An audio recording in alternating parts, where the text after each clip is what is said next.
Holmes! What are you doing? Well, I hope I didn't alarm you, old chap. I'm just taking gun prints. This is the end. This time you've gone too far, Holmes. You can't turn this place into a shooting gallery. Gun prints. Have you ever seen a gun print? I've never even heard of a gun print. You'll kill somebody one of these days, Holmes. Parliament ought to pass a law against people like you. Well, of course, gun print's just the name I've given it. Actually, it's the marks on the bullet left by the rifling in the gun barrel. Ah! Yeah, would you like to look at these two bullets under the magnifying glass? You'll observe that they have different markings because they were fired by different guns. I'm not interested, not in the least interested. The police will be here in a minute. But you should be interested, Watson. You're interested in saving lives, aren't you? Of course, but... Well, look, this very little experiment may very well save a life someday. How can firing bullets Now, from listen, here into... wait a minute. Take the case of a man who is accused of murder. I'd rather not. The prosecution claimed that the bullets were fired from his gun. They probably were. The man was guilty. I can see it all. Yes, but if it can be proved that it was impossible by the markings, then an innocent man's life could be saved. That's all very well and good, Holmes, but this flat is not the place to conduct these sort of experiments. How would you like it if I started to practice my surgery in the bathtub or on the kitchen table? Could you manage it in the bathtub, do you think? No, I give up. And now, if you're not keeping this appalling smell for experimental purposes, I will, with your permission, open the door. Holmes, I told you. I knew you'd gone too far. Now you have shot somebody. Well, if I have, I shall have to certainly correct those guns for drift. Oh, that's fantastic. He seems to have some breath in him still. No fault of yours that he has. Now, help me with him before somebody sees him. Yeah. Really, firing off revolvers, brewing poison, frightening people. It's more than a man can stand, Holmes. Really, more than a man can stand. Am I wounded badly, please? I'm a poor man. I can't afford a hospital. No. You'll be all right in a minute. You've just fainted from something. Something, you say? Didn't you hear what happened? I was outside, about to knock at your door, when suddenly I was attacked. Someone turned a revolver loose on me, bullets flying everywhere. I tried to fight back bravely, but there were too many of them, 6 or 7 at least, all firing guns. I'll get you a glass of brandy. Oh, thank you. You'd better call the police. They may try it again, whoever they are. Maniacs and foreigners, I'll be bound. No. You're quite safe now. Those shots came from my revolver and were fired into that wadding over there.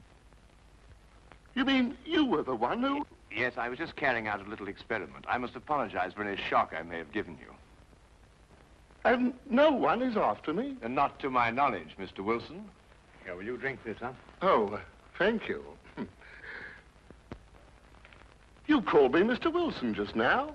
How did you know that was my name? Well, it's on your collar. Very shrewd indeed, you're noticing my name like that. In fact, you've got exactly the kind of mind that could help me to unravel my mystery. That is, if you're willing to lend a poor man a hand. Oh, yes, I owe you at least that. What is the mystery? But perhaps you'll get a better idea of what it is if you read this first. Yeah, it's in the wanted column. Read it for yourself. Ah, to the Red-Headed League. On account of the bequest of the late Ezekiah Hopkins of Lebanon, Pennsylvania, USA, there is now another vacancy open which entitles a member of the League to a salary of £4 a week for purely nominal services. All red-headed men who are sound in... Apply in person on Monday at 11 o'clock to Duncan Ross at the offices of the League, 7 Pope's Court, Fleet Street. Apply in person on Monday at 11 o'clock to Duncan Ross at the offices of the League, 7 Pope's Court, Fleet Street. But what on earth does it mean, the Red-Headed League? It is a little off the beaten track, isn't it? I assure you, I felt the same way as you when I read it. A vacancy for what, I asked. I'm a dealer in second-hand merchandise, and I believe in giving value for value received. And it certainly struck me as odd that somebody was prepared to give £4 a week for nothing.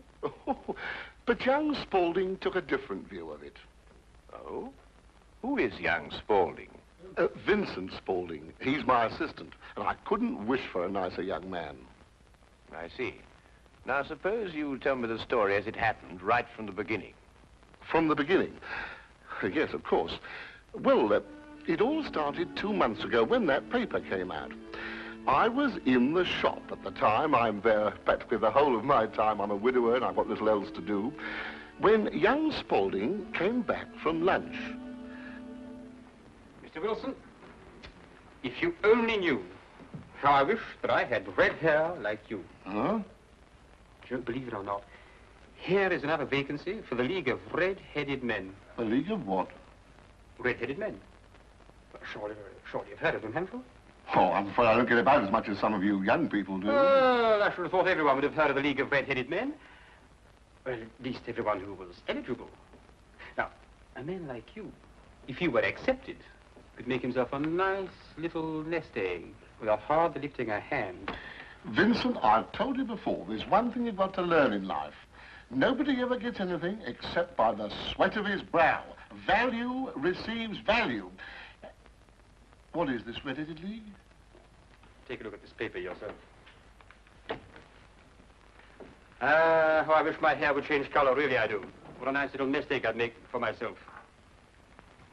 Well, this doesn't make sense to me. No? Will you see the name?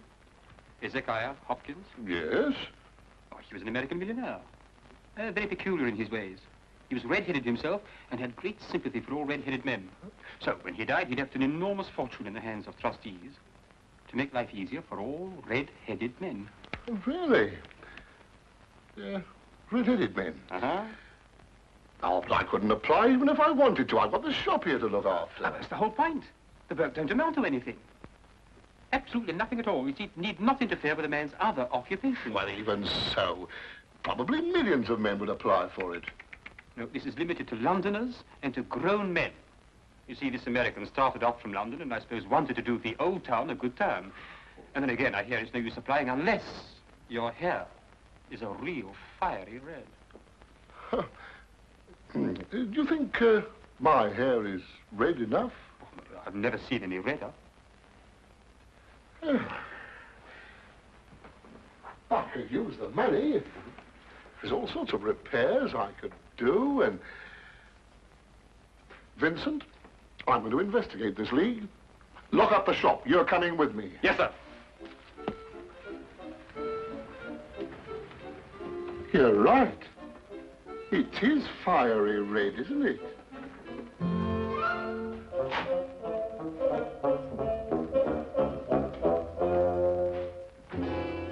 Let me handle everything. All right. Stand back, everybody. This is Mr. Hopkins' son. Go on, step back, or he'll see that you don't get interviewed at all. Mr. Hopkins, this way. Thank you for applying, Mr. Emerson. Your name will be kept on file, and in the event you are chosen to fill the vacancy, I'll get in touch with you immediately. Thank you, Mr. Ross. I do hope I win. My family and me could do with the money. We shall see what we shall see, Mr. Everson. Thank you so much.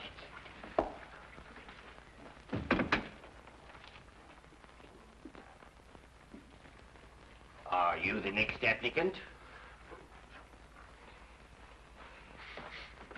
Yes, this is Mr. J.B.S. Wilson. Your search is over. He's willing to fill the vacancy. Will you sit down, Mr. Wilson?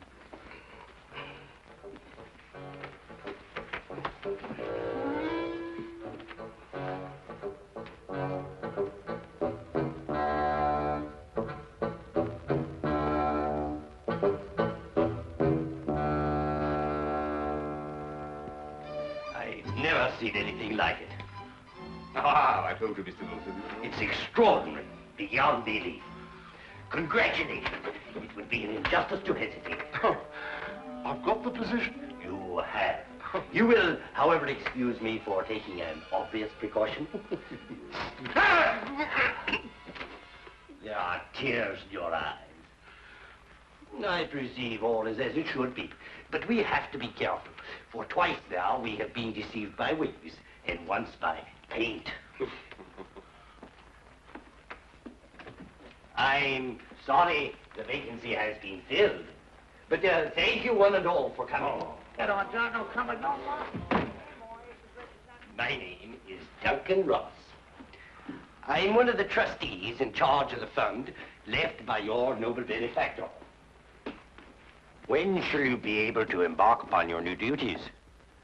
Oh, well, almost any time, I suppose. Though I should mention that I have another business which will require some of my time.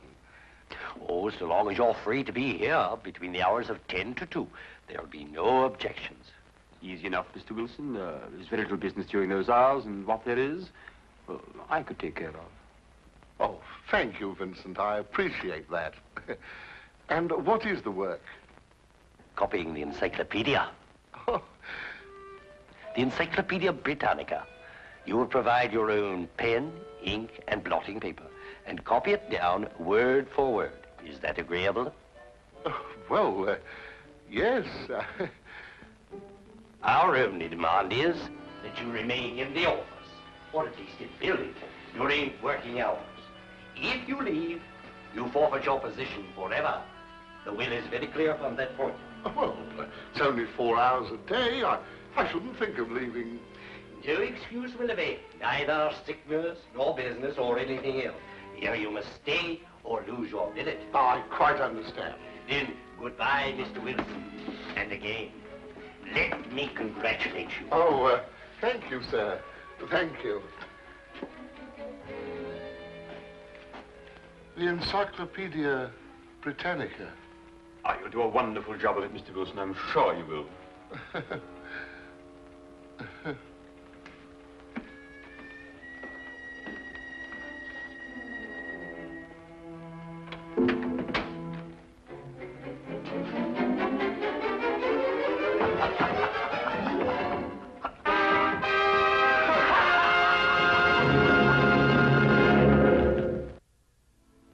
The first word was Archon. At the end of 8 weeks, I'd finished the A's and begun the B's. For this, Mr. Ross rewarded me every Saturday with 4 golden sovereigns. Yesterday morning, however, I got a staggering blow indeed.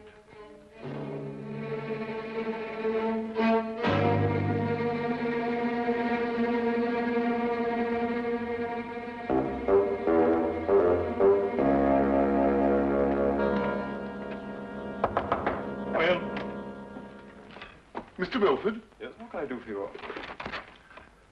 What's happened to Mr. Ross? Mr. Who? Mr. Ross! Duncan Ross! In office number 4. He's gone. What's happened to him? Ma'am, let me look him up in my files.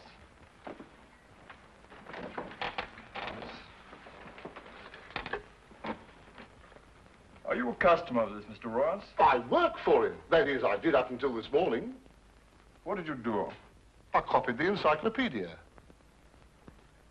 You copied? The Encyclopedia Britannica. Wouldn't it have been cheaper buying another encyclopedia rather than going to all the trouble of copying it? You don't understand. That's the work the Red-Headed League required me to do. Look here, my good man. If this is a joke, I fail to see the humor.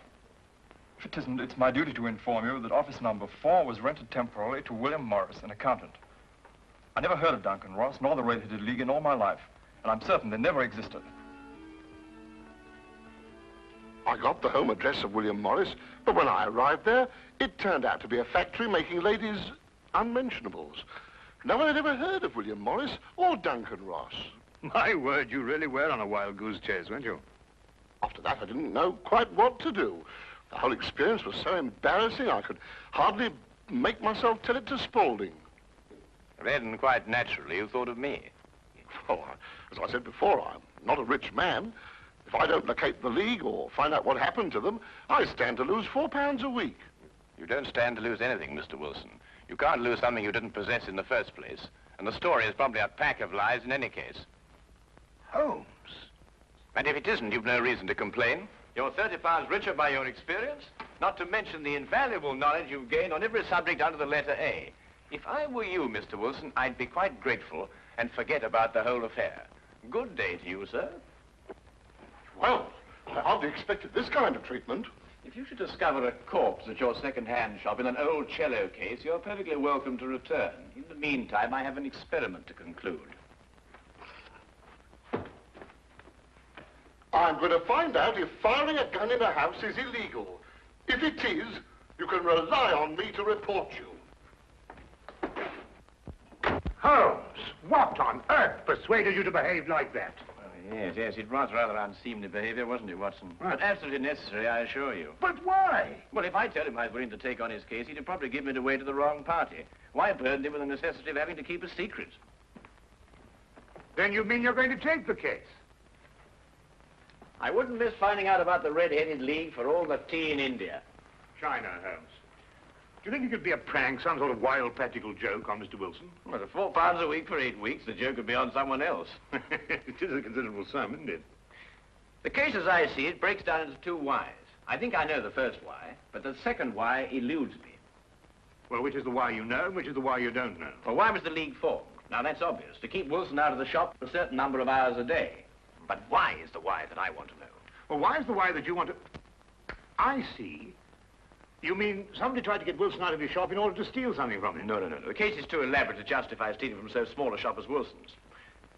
No, the reason is bigger than that. Bigger than any of us might imagine. Now, you're not going to start shooting again, Holmes. No, but I'm going to take this with us. Us?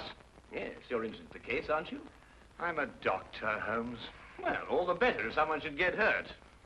This started out to be such a peaceful morning, and an old friend of mine was coming from India, and we were going to spend the day together. And now look what you've talked us into, the Red-Headed League. Yes, exciting, isn't it?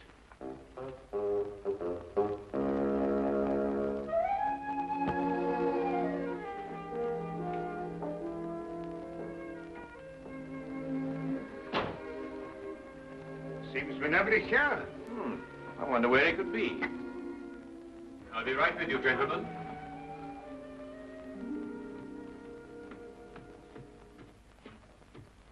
May I help? I'm sorry, I was occupied in the cellar. I hope I haven't kept you waiting. Not at all. My friend here is interested in making a purchase. Mm-hmm. Anything in particular? Anything, well, you never know what you might, oh, what's that? That? Yeah. That is a,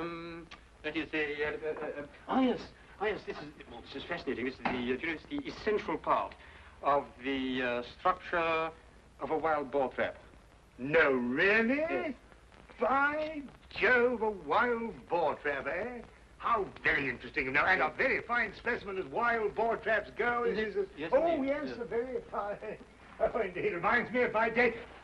There we were, all lined out in a row, as far as the eye could see. Yes. Down the hill came the enemy, and the Battle of Royal Burnett was on. Yes, if you excuse me. There we were, outnumbered 112 to 1. That was from the count after the battle, as you understand. Yes, I'll say perfectly. Charge, they shouted, as down the hill they came, the hordes of heathen, at 112 to 1. And from that moment I became a collector, and I've been a collector ever since. You understand that, of course? Oh, yes, but that is a quite perfectly natural reaction. It's 1 o'clock. It's 1 o'clock. What? Yes, 1 o'clock. Our engagement with the Colonel. The Do you Colonel? remember? The one who led you in the charge.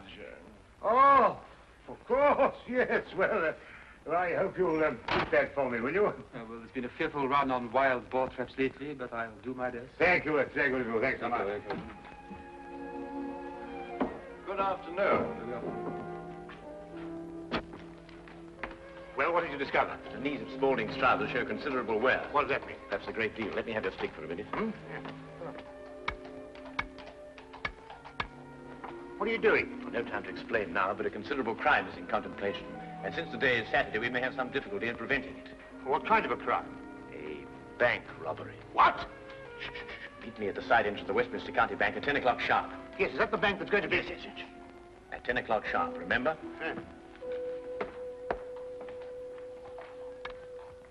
The basement vaults of the Royal Westminster Bank, as you can see, they are impregnable.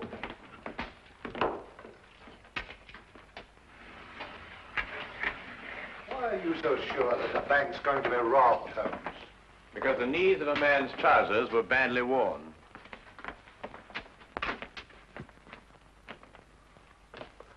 I can't see how they can possibly get in here.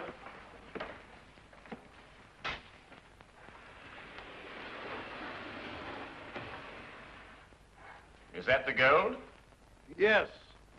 We had occasion some months ago to strengthen our reserves, and so we borrowed 30,000 Napoleons from the Bank of France. Word must have leaked out, if Mr. Holmes' deductions are correct. Gentlemen, we must prepare ourselves. As soon as Mr. Wilson goes to sleep, they will make attempts to get in. Who are they?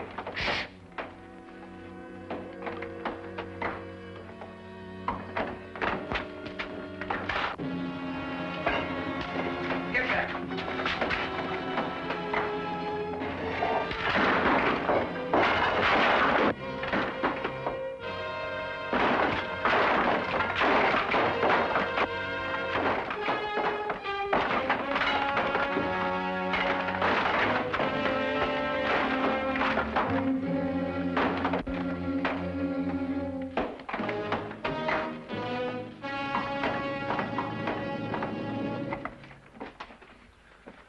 It's all right.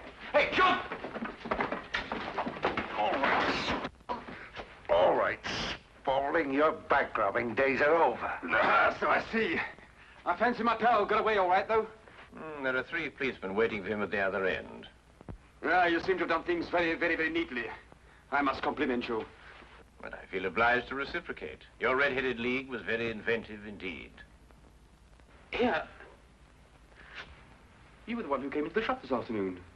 You came with... With me. Ah. I thought there was something very, very queer. You don't look like a collector at all. They helped to collect you, didn't they?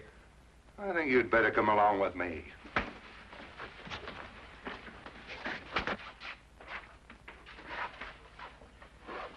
I don't know how the bank can repay you, Mr. Holmes. I've been more than amply repaid, Mr. Merriweather, by having one of the most unique experiences of my career. However, there is one thing you could do for me. Name it. Well, it's... Anything, Mr. Holmes? I'm a regular depositor at your bank, Mr. Merriweather, and I should be eternally grateful if you could do something about your pens. I've yet to find one of them that worked. Come along, Watson.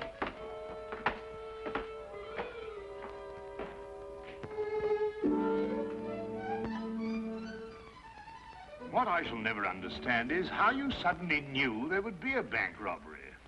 Well, if you remember, when we visited the second-hand shop, Spaulding was in the cellar.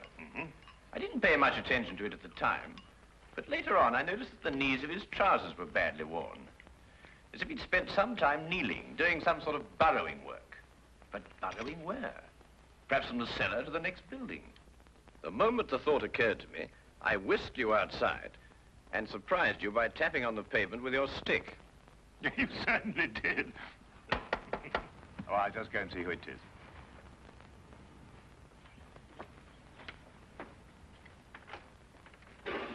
Hello, come on in, Inspector. How are Good evening, you? Dr. Watson.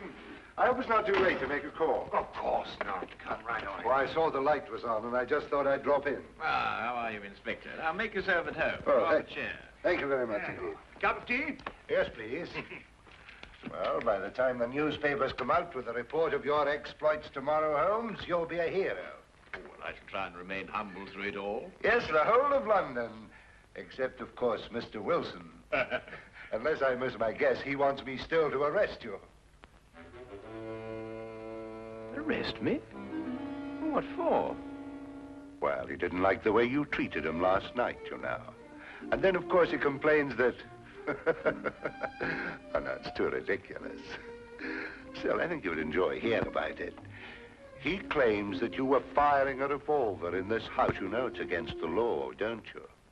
But who in their sober senses would do such a thing? Yes, it does sound very implausible, doesn't it? Yes, that's exactly what I told him.